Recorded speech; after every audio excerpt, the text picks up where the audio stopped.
లింగం కడుతున్నాను పెళ్లి కూతురికి.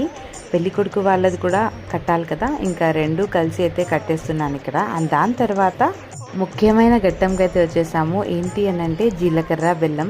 మీకు తెలుసా పెళ్ళిలో జీలకర్ర బెల్లానికి ఎందుకంత ప్రాముఖ్యత ఇస్తామో? ఎందుకు అని అంటే జీలకర్ర బెల్లం ఒకరినొకరు మాడుపైన అయితే పెట్టుకుంటారు కదా, ఆ మాడుపైన పెట్టేటప్పుడు ఒకరి లక్షణాలు ఒకరికి అయితే చేరుకుంటాయంట.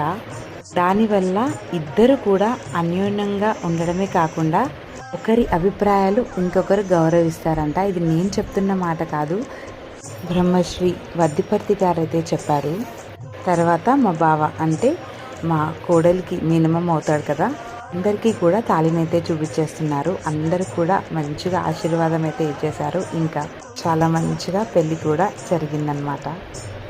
నా వీడియోస్ కనుక మీకు నచ్చితే లైక్ చేసేయండి. ఫస్ట్ టైం చూస్తున్న వాళ్ళు ఛానల్ని సబ్స్క్రైబ్ చేసుకోండి.